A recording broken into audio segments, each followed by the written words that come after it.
El mundo giró en pocas semanas.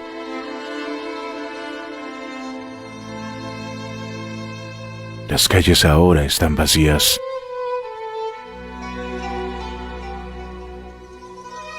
La gente se guardó en sus casas, aun cuando la luz del día está en su máximo esplendor.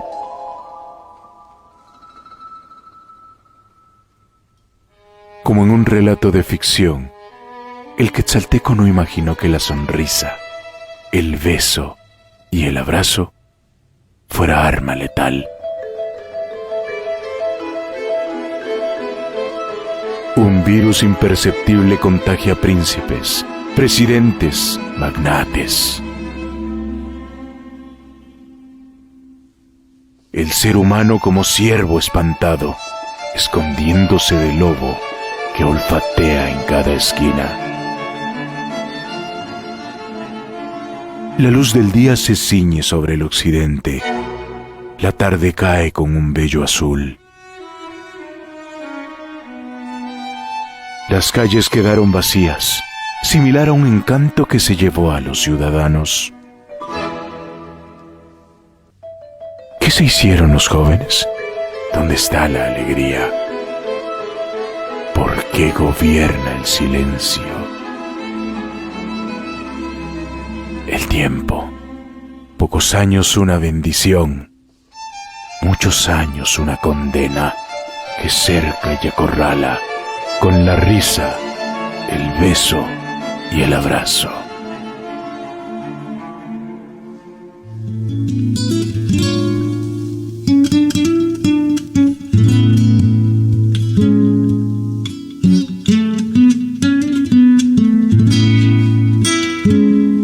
Y cuando el peligro terminó y la gente se encontró de nuevo, lloraron por los muertos y tomaron nuevas decisiones y soñaron nuevas visiones y crearon nuevas formas de vida y sanaron la tierra completamente, tal como ellas y ellos fueron curados.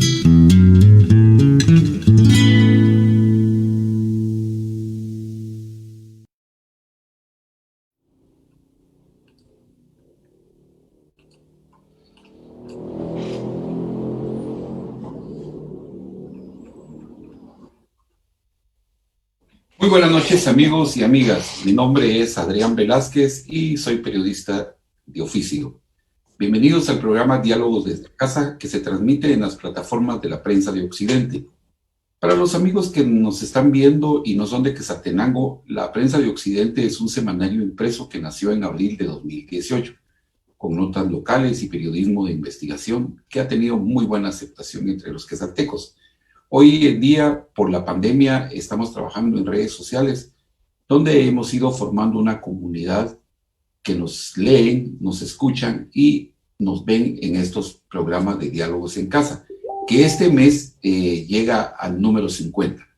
Además, nuestro sitio web, laprensa.com.gt, con las noticias, cada 2-3 horas estamos actualizando lo más nuevo que ocurre con las noticias del COVID-19. Que es el tema fundamental en este momento.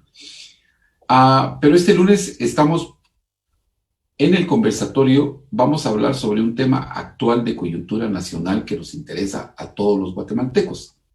Se trata del centro de gobierno que encabeza Luis Miguel Martínez Morales. Es un ente del presidente Alejandro Yamatei que se ha convertido en una de las más poderosas en la toma de decisiones del actual gobierno, incluso con más poder e influencia que algunos secretarios y ministros de Estado. El centro de gobierno en los primeros 8 meses se ha pagado más de 2.5 millones de quetzales a los trabajadores de esa oficina, de los cuales 19 son permanentes y 5 asesores. Esta noche están con nosotros 2 abogados procesalistas en Derecho Constitucional.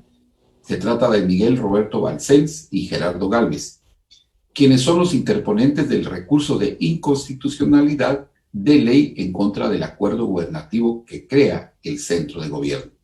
Buenas noches, señores abogados, bienvenidos al programa Diálogos de Casa. ¿Cómo están? Buenas noches, Adrián. Buenas noches, Miguel. ¿Cómo está, Miguel? Bien. Buenas noches. Bienvenido. Buenas noches. Bienvenido. Primero que todo, para tener un panorama claro por dónde ustedes están trabajando, yo quisiera preguntarle en qué se basa la acción de inconstitucionalidad de ley en contra del acuerdo gubernativo que crea el centro de gobierno, que ustedes presentaron el pasado 15 de septiembre. ¿Cuáles son los fundamentos de ley? Por favor, ¿quién de los dos contesta? Me voy a permitir contestarte la pregunta. Primero, buenas noches a ti, buenas noches a todos los que nos están sintonizando. El fundamento legal de la acción de inconstitucionalidad que se plantea en forma total radica en el principio de legalidad. En efecto, el centro de gobierno, para poder actuar dentro de la estructura orgánica del organismo ejecutivo, tiene que regirse por ley. En este caso, lo que sucede es que se carece de una normativa que vaya a regular al centro de gobierno. Todos los organismos de Estado tienen que sustentarse en un andamiaje legal del cual esta institución carece. De esa cuenta, la acción de inconstitucionalidad en forma total se basa básicamente en que la ley del organismo ejecutivo es la que delega en el gabinete de gobierno la forma de administrar su funcionamiento. El centro de gobierno es una grave intromisión a las funciones del gabinete, ya que se está usurpando la figura del vicepresidente, quien es el que preside el gobierno o el que coordina a los ministros de Estado. De esa cuenta y de forma resumida es el sustento legal. Se viola el principio de legalidad. Gracias, Gerardo. El 16 de septiembre también la organización Primero Guatemala hizo otra acción en la Corte de Constitucionalidad. ¿Qué diferencia hay entre lo que ellos presentaron y lo que ustedes llevaron a la CC? Legalmente, digamos, coincide. Buenas noches, Adrián, a todo tu público, especialmente a la gente de Quetzaltenango. Mi papá era de Quetzaltenango. Les mando un fuerte abrazo a todos los quetzaltecos por allá y a todos los demás que nos están viendo. Adrián, básicamente, bueno, desconocemos realmente el planteamiento de la otra inconstitucionalidad de ley que planteó esta asociación. Creemos, por lo que hemos oído y lo poco que podemos ver en el seguimiento que se le da en la plataforma de información de la Corte de Constitucionalidad, creemos que de manera general las dos acciones de inconstitucionalidad van en el mismo sentido. No conocemos cuál es el planteamiento de ellos, pero por lo que poco que hemos visto creemos que van en el mismo sentido. Lo que pasa aquí, Adrián, es que por el tema de temporalidad en el planteamiento de la acción, nosotros consideramos con Gerardo y con el licenciado Ramírez, que no está ahorita en este conversatorio, que las acciones deberán de acumularse En este caso, esta acción que es posterior, un día posterior a la nuestra, consideramos que debería de acumularse la acción de la asociación civil a la acción que presentamos con el licenciado Gálvez, Ramírez y tu servidor, y que el Pleno entre a conocer las dos acciones acumuladas. Esto entendería yo, y creemos que no provoca ningún conflicto en el planteamiento de las dos acciones, sino que al contrario fortalece la posición del planteamiento principal, que es solicitar que este acuerdo gubernativo pues, sea retirado del ordenamiento jurídico. Eso es básicamente, no creemos que debiera afectar, debería de pasarse la acción posterior a ser atraída a la primera acción planteada en tiempo, que en este caso sería la nuestra. Eso es lo único que te puedo comentar, Adrián, con respecto a la otra acción de inconstitucionalidad. Gracias, licenciado, muy amable.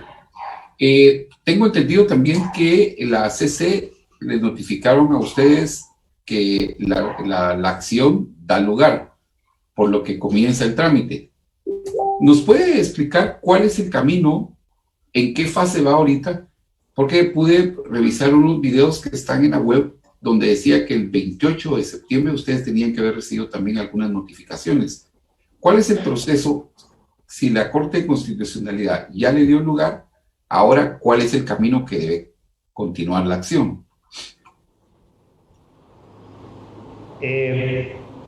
Para ser claros, el proceso se inició con el planteamiento de la acción, que eso fue el 15 de septiembre.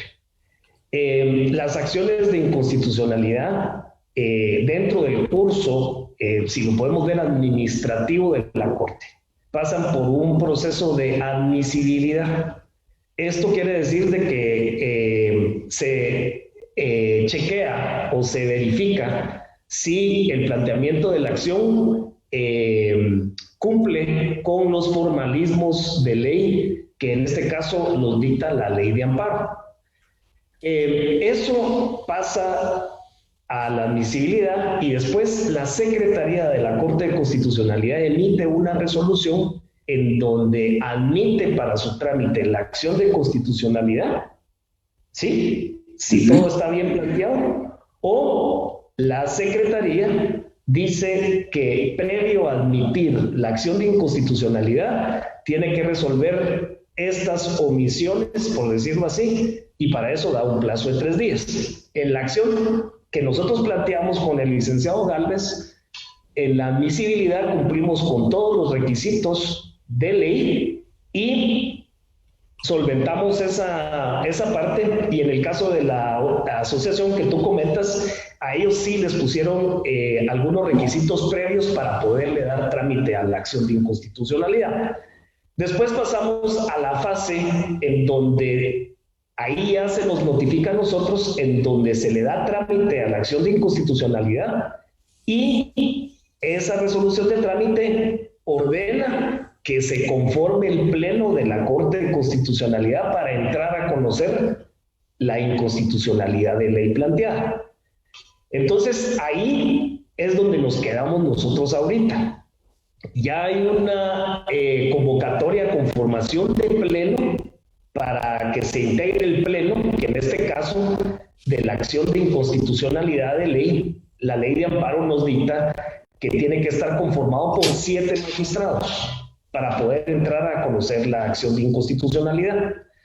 Y ahorita, tal vez lo vamos a hablar más adelante, el conflicto y la problemática que está atravesando ahorita la Corte de Constitucionalidad por la ausencia de magistrados titulares y ausencia de magistrados suplentes. Nuestra acción ahorita se encuentra en esa fase, Adrián. Está esperando nuestra acción de inconstitucionalidad a que la presidencia convoque al Pleno de 7 magistrados para entrar a la siguiente fase de la acción, que es entrar a conocer si amerita o no amerita decretar una suspensión provisional del acuerdo gubernativo, y después de esa resolución ya se abre el proceso a una audiencia de 15 días en donde en ese momento Centro de Gobierno y Ministerio Público ya argumentan al respecto del planteamiento de la acción de inconstitucionalidad planteada por nosotros. Entonces, en resumen, ahorita estamos esperando que la presidencia de la Corte de Constitucionalidad convoque a un pleno para ya entrar a conocer de lleno la acción de inconstitucionalidad. Y en ese plazo de 8 días, en los primeros 8 días, se podría dar la suspensión provisional del Centro de Gobierno. Eso quiere decir de que si se da esa suspensión, Centro de Gobierno queda imposibilitado de ejecutar presupuesto y de seguir actuando en las funciones que están delimitadas en ese acuerdo que consideramos nosotros inconstitucional hasta que se resuelva el trámite de la inconstitucionalidad. Que eso, en teoría, y puesto en la ley procesal constitucional, que es la ley de amparo, es un trámite de 2 meses, en resumen. Estaríamos pensando que si todo estuviera en orden, sería para finales de noviembre. Pues ahora ya no, Adrián, porque fíjate que ahorita ya estamos sobre la 3ª semana del planteamiento de la acción. Estamos viendo que no va a haber convocatoria plena y la siguiente fase y el corrimiento de esos 15 días que te digo de audiencias no va a empezar a correr hasta que no exista un pleno conformado para empezar a tramitar ya formalmente la acción de inconstitucionalidad. O sea que esto al principio, como bien dices tú, podría haber sido como entre el 20 y el 25 de noviembre. A eso súmale ahorita 3 semanas, ya vamos por mediados de diciembre y la cosa se va a ir corriendo, consideramos nosotros, con la problemática esta que hay ahorita con la integración de la Corte prácticamente, ¿verdad? Sí, de ahí viene la pregunta, porque hoy en la mañana estuve leyendo un poquito sobre el tema y lo coyuntural ahorita es el problema que presentó la familia del magistrado Neftalí Aldana, que algunos sectores opinan que es la Corte Suprema de Justicia quien debe nombrar un nuevo magistrado. Otros dicen que no. En el comunicado que emitió la Corte de Constitucionalidad dice que debe ser un magistrado suplente. Me gustaría saber, ustedes como abogados constitucionalistas, ¿cuál es el camino que deben seguir? Y si eso no les va a poner más obstáculos a todo el trámite. Son 2 preguntas distintas, por favor. No sé quién de los dos haría eso. La ley de amparo establece cómo se tiene que actuar en caso de que uno de los magistrados esté incapaz para determinar el caso, para integrarse en la Corte.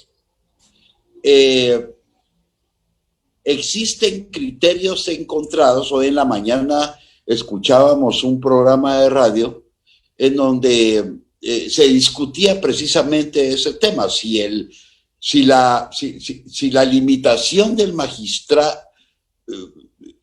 magistrado era de una forma permanente e irreversible o si era temporal. En el presente caso, lo que sucede es que uno de los magistrados tiene una situación que le impide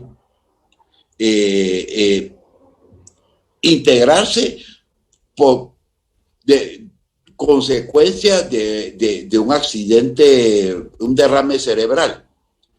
En ese sentido, existe por un lado, la corriente de remitirse. En este caso, Neftalí Aldana fue nombrado por la Corte Suprema de Justicia. Entonces, la Corte Suprema de Justicia tiene que volverse a reunir y nombrar su suplente. Esa es no hay sí. El problema radica en que, como la Corte Suprema de Justicia en este momento se encuentra en exceso de su periodo constitucional, se cuestiona la legitimidad de la misma. Ok. Entonces, existe un criterio que es divergente, porque al final el magistrado que nombren es ilegítimo, porque la Corte Suprema es ilegítima. Ahora bien, la Constitución Política de la República establece cuál es el procedimiento de remoción del presidente. En ese sentido, existe un procedimiento preestablecido que implica la convocatoria al Congreso y que el Congreso nombre una comisión de 5 facultativos para que dictaminen la enfermedad del presidente para cesarlo en su cargo. El problema es de integración de la ley.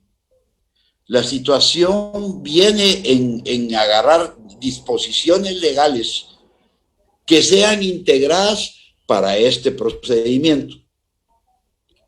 La integración de la Corte, a mi criterio, dada la importancia y la trascendencia, es integrarla con los magistrados que actualmente están suplentes, porque no se puede dejar en un estado de suspensión las decisiones que están pendientes. En este caso, por ejemplo, el centro de gobierno y su funcionamiento sigue causando lesión al erario nacional, porque se asignó un presupuesto ilegal en una institución que están haciendo ilegalmente. En ese sentido, creo yo que se tiene que integrar la Corte de una forma inmediata. Y me gustaría con esto que el honorable colega Balcells, mi amigo, si tiene algo que añadir a lo manifestado. Por favor, Edgar. Miguel. Bueno, mira, poniéndole un poquito de humor a la entrevista, te digo que el día de hoy, en mis años que tengo de ejercer la profesión, antes en una discusión de abogados, dos abogados, 3 posturas. Hoy creo que he oído la opinión de 15 abogados y 30 posturas. La verdad es de que ahorita estamos en una crisis institucional judicial tremenda. La verdad es de que esto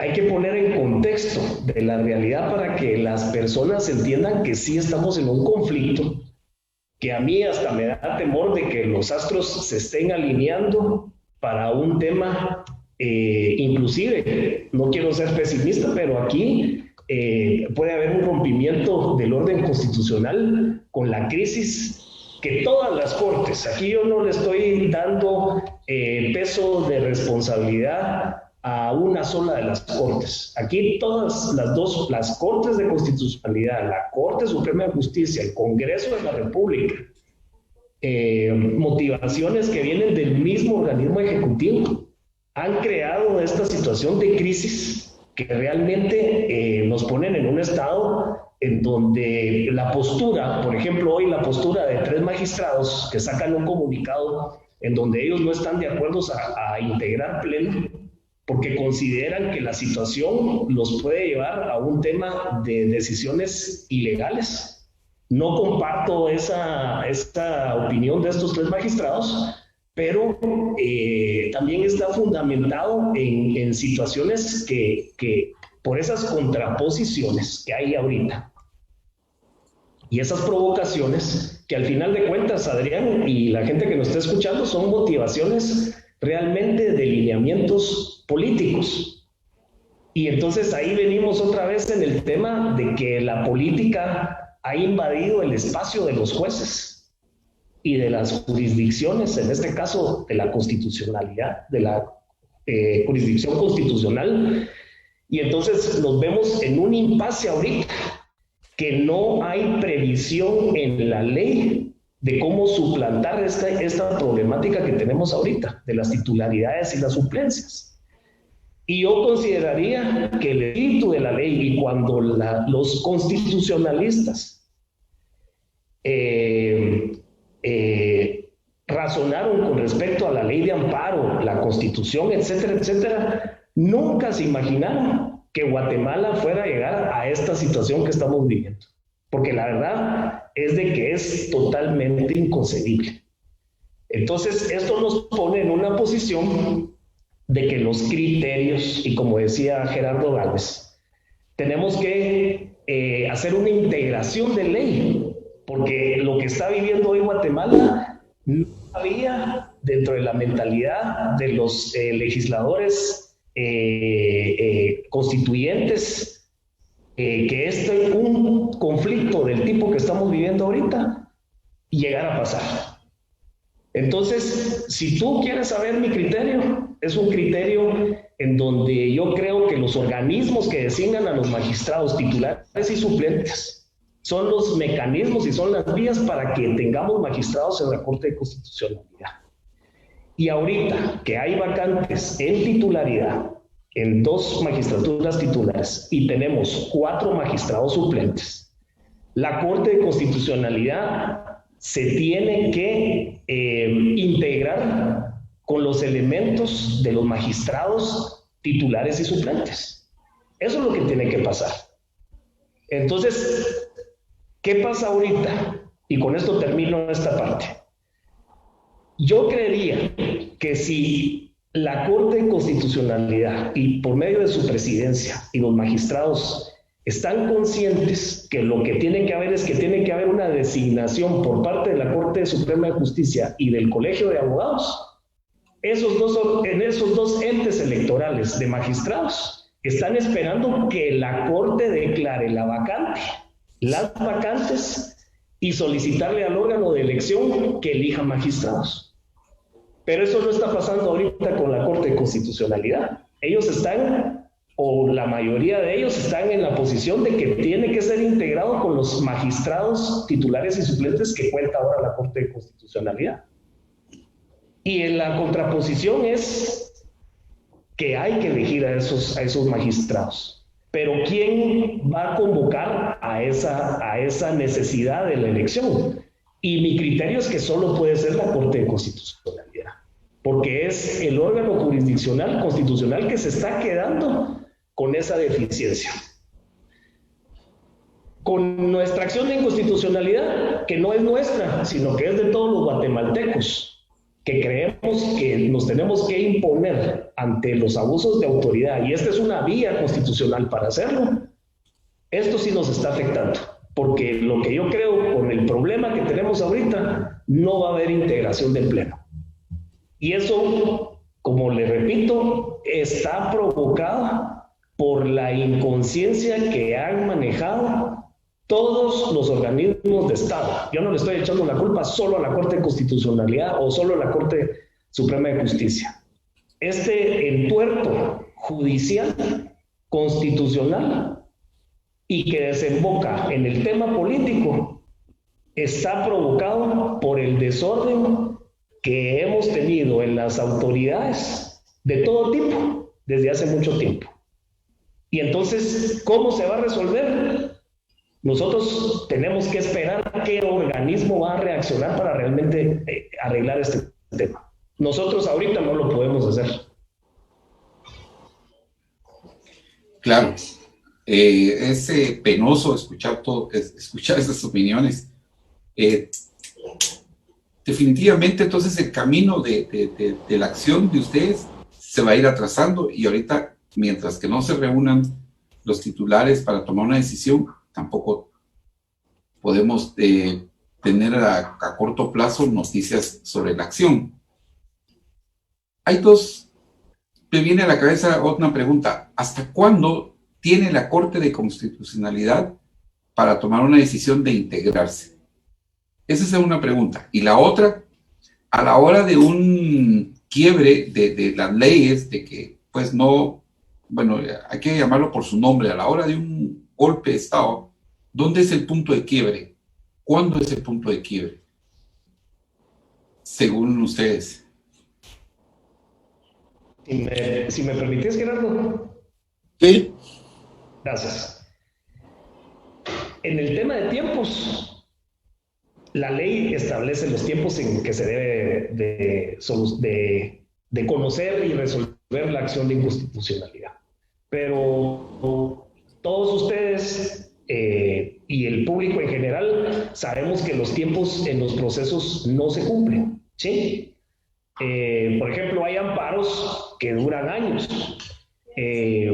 Ahí no hay un apremio real de que se deba de resolver en los tiempos que establece la ley.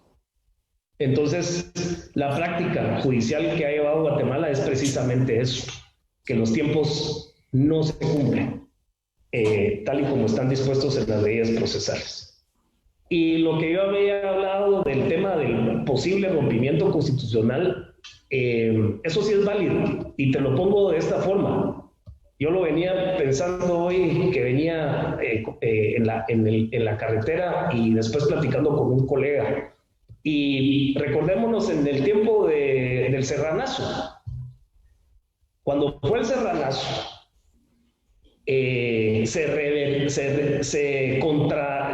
se atacó el Serranazo por medio de una orden del órgano constitucional, en este caso una Corte de Constitucionalidad, en donde para restablecer el orden constitucional le ordena al Ejército de Guatemala que restablezca el orden constitucional, y pasa todo lo que ya sabemos con el presidente Serrano.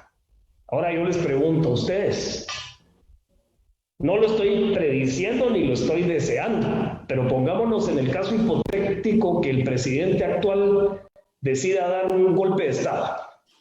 Si no tenemos corte integrada, ¿qué órgano constitucional va a ordenar el restablecimiento del orden constitucional? Ahorita no tenemos defensa para un tema de esa envergadura, porque prácticamente no tenemos corte de constitucionalidad debidamente integrada o que se pueda conformar en una eventualidad como la que yo le estoy diciendo a ustedes. Entonces, sí estamos en riesgo. Esta situación nos pone en un riesgo total del orden constitucional. Eso es mi opinión personal. No sé qué opinará Gerardo al respecto de eso, pero yo lo miro de esa forma. Por favor, Gerardo, ¿tienes algo que decir? Sí, Adrián. Una de las motivaciones que me empujó junto con Miguel a plantear la inconstitucionalidad, Miguel y Manolo, fue que después de 30 años de ejercer la abogacía, tengo que reclamar la promesa de una justicia pronta y cumplida. Estamos inmersos en organismos que están estancados en una marisma de mediocridad y en donde nos hemos acostumbrado a no ser objeto de una justicia pronta y cumplida. Este desbarajuste, este desorden que existe en los organismos, los tres, en el legislativo, que no nombra una Corte Suprema de Justicia, en el Ejecutivo que crea estos espertentos como el centro de gobierno sin un fundamento legal, en el Judicial con una Corte Suprema de Justicia que no trasciende y que por el contrario ahorita acabo de recibir una circular de vacaciones. Haceme el favor. Circular de vacaciones cuando se han estado ausentes 4 meses de los tribunales. Me lleva a la reflexión de reclamar mi promesa de justicia pronta y cumplida. Bien lo decía Miguel en una de las disertaciones que tuvo, de que no estamos manifestando yendo a las calles o poniendo pancartas, sino que estamos manifestando por la palestra de los recursos y acciones que la ley nos otorga. Lamentablemente, estamos encontrando este problema de dilación que está causando la discusión de la integración de la Corte de Constitucionalidad. Son temas urgentes que hay que resolver. Y estamos subidos en una marisma. Y en ese sentido, el fundamento ideológico de mi persona como abogado es reclamar esa promesa. Reclamar la promesa de una justicia pronta y cumplida por medio de los recursos legales. Al final, Adrián y Miguel, no sabemos qué va a resolver la Corte, pero nos va a quedar la satisfacción de que ejercimos nuestro derecho de petición y que el mismo fue resuelto. Entonces, en ese sentido,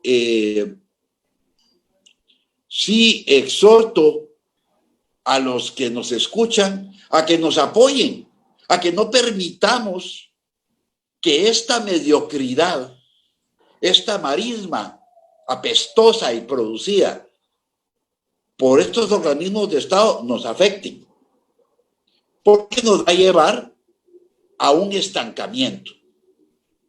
Miguel, no sé si tienen algo más porque no me quiero extender. Yo quería preguntar, la Corte de Constitucionalidad, ¿cuánto tiempo tiene? Digamos, ellos dijeron en el comunicado hoy que son los suplentes. ¿Cuánto tiempo tienen ellos para integrarse ya con los suplentes? Miguel. Pues el tiempo que sea la voluntad de ellos, Adrián, lamentablemente. A eso estamos atenidos.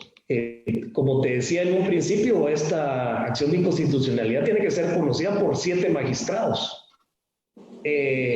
La ley dice 5 titulares y 2 suplentes. En este caso, solo tenemos ahorita la titularidad de 3 y tenemos 4 suplentes. O sea, la Corte se podría integrar, pero miramos un manifiesto de 3 magistrados, que en este caso es una titular, y 2 suplentes que ellos ya manifestaron que no tienen la intención de integrar ningún pleno. Es cierto, que leí, ¿cómo no? El tema de la integración por medio de convocatoria a la Corte Suprema de Justicia y al Colegio de Abogados para que nombren nuevamente titulares y suplentes para un plazo que va a ser de 5 o 6 meses, porque esta magistratura termina, si no estoy mal, en abril del año 2021. Entonces, es lo que yo planteaba en algún momento de esta plática. La Corte de Constitucionalidad se tiene que manifestar con respecto a que si los órganos electores de esos magistrados tienen que convocar o tienen que iniciar el proceso para la designación, pues que lo haga de una vez. O que la Corte de Constitucionalidad, mediante un acuerdo que creo que es de 1989, está argumentando la presidencia de la Corte de Constitucionalidad que los plenos tienen que conformar con los suplentes que están ahorita activos dentro de la Corte. Ese es el criterio que yo acogería si fuera magistrado de la Corte de Constitucionalidad. Como te digo, hoy hemos oído muchos criterios de muchos colegas totalmente respetables, ex catedráticos nuestros, Gerardo y yo tenemos una discrepancia en este tema, no en su totalidad, pero en el tema de la conformación. Yo lo que considero es de que las vías de elección de los magistrados titulares y suplentes son los organismos de Estado, más la Universidad de San Carlos y el Colegio de Abogados. Pero media vez estos órganos de elección eligen a los magistrados son de la Corte de Constitucionalidad. Ahí se despojan de las líneas de conexión del organismo que los eligió. Ya no son del organismo ejecutivo, ya no son del Congreso, ya no son de la Corte Suprema, ya no son del Colegio de Abogados, ya no son de la universidad. Están llamados por ley a integrar la Corte de Constitucionalidad. Entonces aquí el sentido común es de que la Corte tiene que integrarse con lo que tiene ahorita, porque no se puede paralizar la jurisdicción constitucional. Y hay elementos para que la sigan impulsando. Tal vez, bueno, no es un comentario que venga al caso, pero van a tener que trabajar más porque van a tener que hacer el trabajo de 10-7, ¿verdad? Pero ese es el criterio que realmente debería de avanzar en este tema. Como te repetimos, lamentablemente en la ley no está puntualmente qué se debería de pasar en este tipo de situaciones. Pero es lo que te decía yo originalmente. Los legisladores, cuando hicieron la ley de amparo, nunca se imaginaron que iba a pasar lo que está pasando ahorita. Porque es un tema, te vuelvo a repetir, inconcebible. Si tuviéramos autoridades serias, no deberíamos de estar hablando de este tema del problema de la integración de la Corte. Y como decía Gerardo, tenemos un año de atraso de la elección de las Cortes de Justicia. Con esto te puedo resumir todo, pues, cuál es la situación real de este tema. Gracias, licenciado. Hay una pregunta aquí del señor Byron Taquem para los entrevistados. ¿Tendrá paralelismos entre lo que era el Estado Mayor Presidencial y el actual centro de gobierno en cuanto a su incidencia en el Ejecutivo? ¿Hay alguna similitud de esas acciones? Primero, no tenemos una identificación legal de lo que es el centro de gobierno. Y ese es el fundamento de la inconstitucionalidad. El Estado Mayor Presidencial fue creado bajo sus reglamentos y sus parámetros legales. El centro de gobierno es creado por un chapuz, si me permite así decirlo, en modificar un acuerdo presidencial de la época de el antecesor Jimmy Morales. De la nada se está creando un supraorganismo insertado en la operación de otro organismo sin conferirle límites y contenidos legales. En ese sentido, no podría determinar si es una similitud al Estado Mayor Presidencial, porque el Estado Mayor Presidencial tenía funciones asignadas por ley y este centro de gobierno solo hay que leer lo impreciso de sus actividades para determinar que esa imprecisión puede causar arbitrariedad. Así que esa es la respuesta. Ya hay otra aquí, un mensaje de Julio César Aceituno Morales, quien es un abogado de Quetzaltenango, y dice: personalmente considero que el problema radica en la interpretación de las normas constitucionales, más que en su plena aplicación. Los intereses fácticos ponen en riesgo la democracia de nuestro país en el sector justicia. Él hace este comentario. ¿Qué piensan ustedes? Pues definitivamente coincido con el colega. Y al decir los poderes fácticos, Lo que pasa es de que lo que decía en algún momento, lamentablemente la degradación de la función judicial, no estoy hablando en generalidad, hay excelentes jueces, tanto así que son tan buenos jueces algunos que no logran pasar de ser jueces de primera instancia porque al sistema le da temor de que un juez que realmente valga la pena y que aplique la ley llegue a la Corte Suprema de Justicia. Y ahí viene el tema de los poderes fácticos, como tú dices. El problema es que no tenemos la calidad y la sustancia en esos poderes de Estado que realmente requiere para poder aplicar la ley de una buena manera. Entonces, se conjugan esas situaciones y ahí es donde se abren los espacios en donde no interesa realmente de que llegue a la función judicial un buen juez, a que lleguen aquellos operadores de justicia que se apeguen a esos poderes fácticos reales que habla este colega. Y hay que hablarlo así, porque esa es la realidad.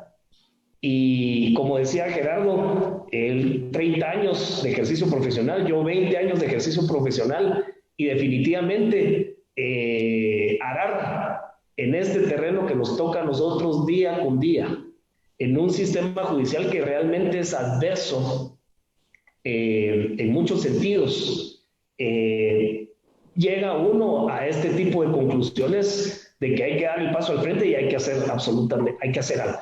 Y de hecho, Adrián, quería comentarte, lo he dicho en mis publicaciones, nosotros con Gerardo este era un tema que ya veníamos hablando desde hace varias semanas, un par de meses, pero por el tema de pandemia, etcétera, que tuvimos que esforzarnos más para poder mantener el sustento familiar y nuestras actividades, sostenerlas por la gravedad que fue este tema del cierre y de la pandemia, que no nos dio tiempo de concretar las ideas. Y por eso ese fin de semana de 4 días del 15 de septiembre fue que concluimos y lo presentamos. Coincidió con la coyuntura. La pandemia nos puso un velo que no nos dimos cuenta de lo que realmente estaba pasando con ese monstruito que se llama centro de gobierno. Ahora pues lo pusimos y ahora nos encontramos con esta barrera coyuntural que es este conflicto de la Corte de Constitucionalidad. Nosotros mañana con Gerardo vamos a presentar un memorial a la Corte de Constitucionalidad en donde les exponemos que es un tema prioritario, urgente, bien lo dice Gerardo, se siguen tomando decisiones, se sigue afectando el erario nacional con la operación de este centro de gobierno. Entonces es importantísimo para nosotros como pueblo, como ciudadanos comunes, que la Corte, que está diseñada para la defensa de la Constitución y de nuestros derechos, se integre para conocer este tema. En el Congreso no se va a lograr nada, porque están las citaciones al señor de centro de gobierno y a todo su staff que maneja esta oficina de centro de gobierno, pero los congresistas no pueden darle un voto de desconfianza al centro de gobierno. No está diseñado para eso, no es como los ministros. Entonces, la única vía legal para que nosotros dejemos inactivo ese ente que es ilegal es un fallo constitucional en el sentido que nosotros lo planteamos. Es la única salida. O la otra, que el presidente un día se levante y se dé cuenta de lo que está pasando y que junte al Consejo de Ministros y que revoque ese acuerdo gubernativo, porque también está en manos de él parar con esta situación. Pero creemos que no va a pasar. Entonces, la vía es la acción de inconstitucionalidad. Y pedimos el apoyo de todas las personas, pero este no es un apoyo a nosotros, es un apoyo mutuo para todos los guatemaltecos que realmente queremos frenar ese tipo de abusos de autoridad. Sí, es para el país, es el apoyo. Bueno, yo creo que yo Me ha quedado claro cuál es la base teórica que ustedes están de ley para presentar la acción de lo que debemos esperar y lo que está pasando actualmente en Guatemala en la cuestión del tema de justicia.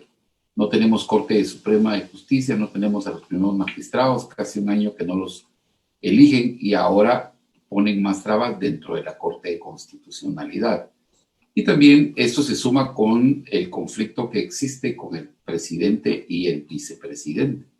Yo creo que tal vez me gustaría preguntarle a Gerardo si el centro de gobierno pretende duplicar o suprimir las funciones del vicepresidente hoy en día. Prácticamente sí. Pretende suplantar la función del vicepresidente, porque es el vicepresidente el que coordina a los ministros de Estado. Este organismo lo que refleja es una intención antagonista en el gabinete de gobierno. Genera división. Estas discusiones de presidente y vicepresidente solo evidencian más el país tan radicalmente polarizado que nos hemos vuelto. La polarización existe desde las más altas investiduras, como es el caso del Ejecutivo, hasta la Corte Suprema de Justicia y alcanza el organismo legislativo. No podemos seguir avanzando y por eso es que estoy depositando mi fe como jurista en las acciones legales que la Constitución me brinda. Y en ese sentido, si hay que poner a este país en línea ejerciendo las acciones legales, pues lo haré. Porque para mí existe ahorita grave infracción del Congreso al no elegir cortes. Y existe grave infracción de la Corte Suprema de Justicia al no reconocer que su periodo constitucional asignado ya finalizó. Entonces, este desorden, este antagonismo, solo puede ser remediado, a mi forma de ver, por medio del ejercicio de las acciones que la Constitución. Ok. Aquí tengo una pregunta de Maritza Tello. Dice, hay 3 preguntas son las que ella pone y yo estoy totalmente de acuerdo con esas interrogantes. Y dice, varios diputados han estado citando a los representantes del centro de gobierno, que son de diferentes bancadas, de WINAC, de la UNE y alguna otra por ahí. ¿Qué se logra, si se logra algo con esas citaciones? Y la otra pregunta es, ¿y el vicepresidente puede hacer algo al respecto? Legalmente, me imagino. ¿Y qué podemos hacer los guatemaltecos aparte de escribir en el Facebook? 3 preguntas, a ver cómo se las reparten ustedes. Sí, Adrián, me permito solo adelantarme a la primera pregunta, Miguel, si me lo permitís. El tema, aquí hay un problema. Y se lo explicaba Miguel, el jefe de centro de gobierno, el director de centro de gobierno, como se les denomine, porque no sé qué denominación tiene, no puede ser interpelado. La institución de la interpelación se opera para la debida fiscalización de los ministros de Estado. Y la Constitución tiene el camino de la interpelación. Se interpela a los ministros y si el examen de fiscalización no es satisfecho, se emite un voto de desconfianza. Ahora, a cuenta de que se le va a emitir un voto de desconfianza a un funcionario que no está sujeto al proceso de interpelación. Ahí es donde se comprueba la ausencia de sustento legal del centro de gobierno. El Congreso no puede fiscalizar. Sí, no hay por dónde. Y ese es el peligro. ¿Ah? No tiene por dónde. No puede interpelar. Esto y lo otro, y no hay por dónde, ¿verdad? Claro. Sí, entonces esas citacioncitas que hacen se vuelven un chismorroteo, pero al final no hay una forma legal de fiscalizar a ese funcionario que la ley le asigna calidades de ministro de Estado,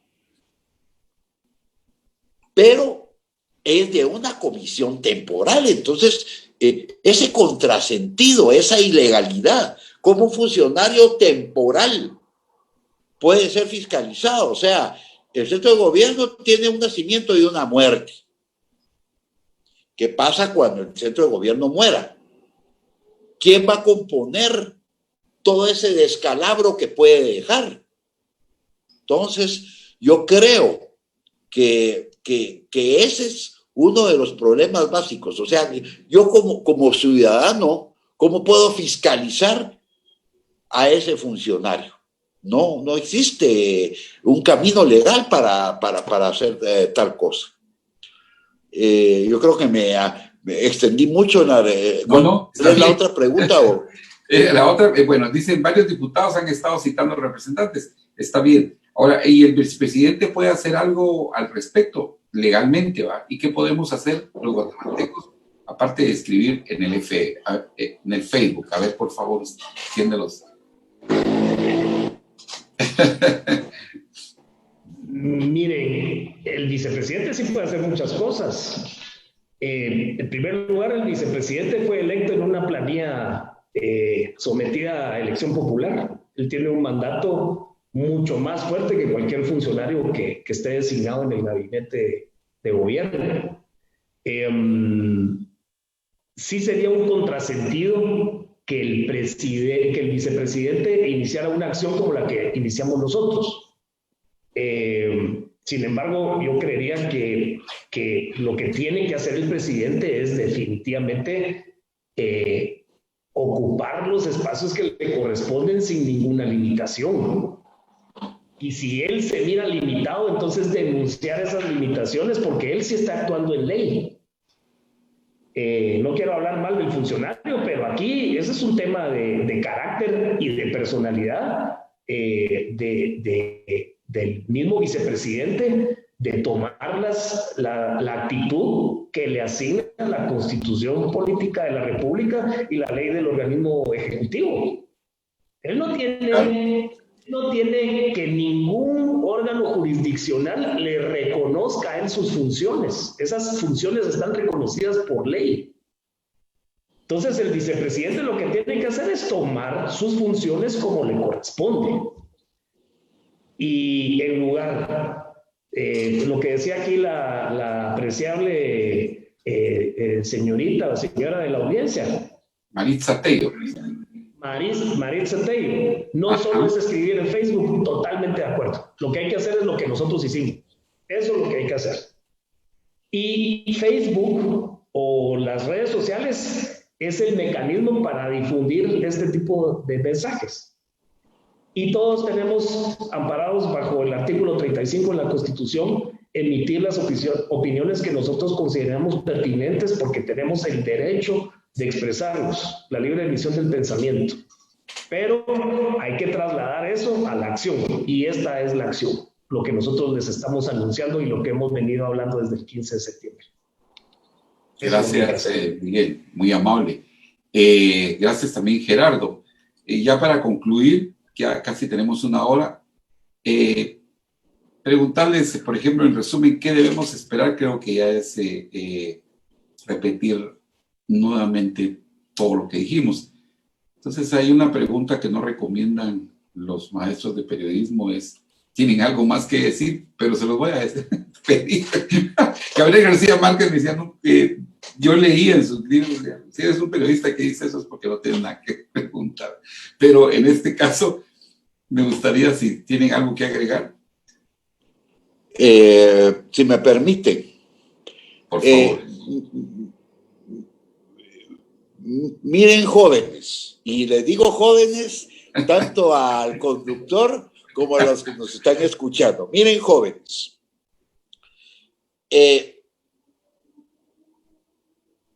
no sé qué va a resolver la Corte de Constitucionalidad de fondo.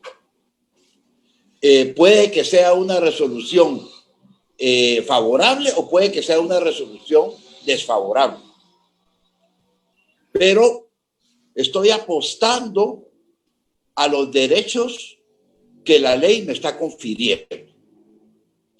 Si en este caso el criterio en cuanto a la creación de estos organismos, la jurisprudencia de la Corte ha expresado contradicción. En algunos casos los ha declarado inconstitucionales y en otros casos constitucionales.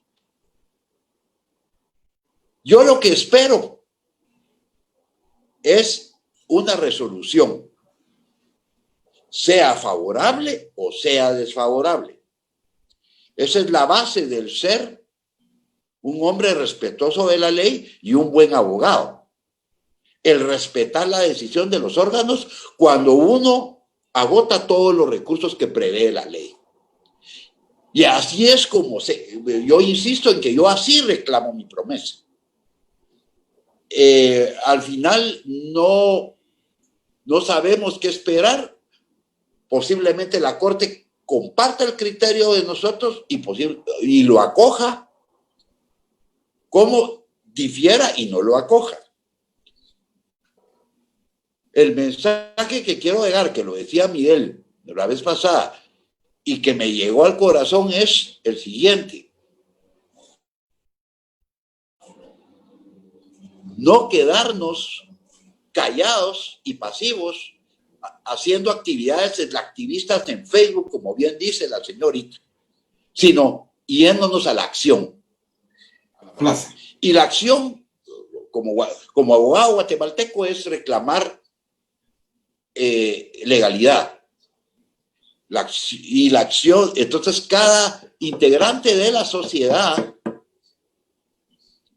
que ejerza su acción, respetando al prójimo, pagándole salarios justos, y comenzamos a la reconstrucción de una sociedad que está sumida en esta incertidumbre y esta desazón, esta depresión social que existe.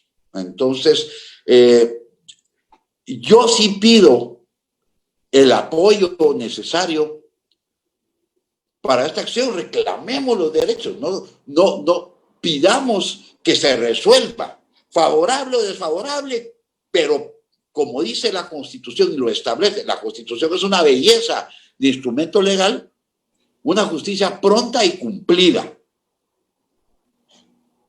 Y en ese sentido pido el apoyo para que exijamos como guatemaltecos esta acción. Esta acción legal que se planteó es desinteresada totalmente de la política. Eso sí, quiero que quede claro. Sino que está orientada al cumplimiento de la ley. A partir de ese momento, si se cumple la ley, poder renacer como sociedad. Así que eso es lo que tengo que agregar. Gracias, Adrián, por el tiempo y el espacio que nos has conseguido. Miguel, te agradezco el honor que me has hecho en incluirme en esta acción. Y adelante, mano, adelante. Vamos a poner a Guatemala en cintura. A ver, ¿qué dice Miguel? Como decimos en las salas de audiencias, me adhiero a lo expresado del honorable colega Gálvez, para no ser tan repetitivo y extensivo. Y Adrián, creo que vamos por buen camino. Creo que aquí el tema es que la gente entienda de que tenemos muchos elementos para poder confrontarnos con los abusos de la autoridad. Y vamos por buen camino porque esta entrevista salió de una manera orgánica y natural. Recibí mensaje tuyo en algún momento cuando se difundieron mis videos y la verdad es que a mí me agrada. Esto es lo mejor que puede estar pasando. Una interconexión entre la ciudadanía es lo mejor que puede pasar. Les deseo feliz noche a todos y saludos hasta Quetzaltenango. Buenas noches, Miguel. Buenas noches, Gerardo, gran amigo, y al público que nos está escuchando. Buenas noches también. Gracias por mantenernos sintonizados. Descansen y nos vemos el jueves con otro tema que es la reactivación económica. Tenemos 4 importantes empresarios de Quetzaltenango quienes van a participar y nos van a hablar respecto a lo que ellos están ahorita experimentando, de cómo les está yendo con los negocios que los están volviendo a abrir y qué medidas higiénicas, sanitarias están haciendo. Vamos a tener a Pablo Alvarado del restaurante Tertulianos, a la licenciada Flora Castillo, de la gerente de Latam Hotel, a Magnolia Velázquez de Labor La Trinidad y a Donald Uriza, que es del Galeón de la Reina Aura. Es un nuevo negocio. Tenemos 13 negocios diferentes y los 3 empresarios pues van a manifestar aquí cómo les está yendo en Quetzaltenango después de haber abierto nuevamente sus locales después de casi 7 meses de pandemia. Buenas noches, los espero el jueves y muy amables por sintonizarnos. Buenas noches, licenciados. Buenas noches.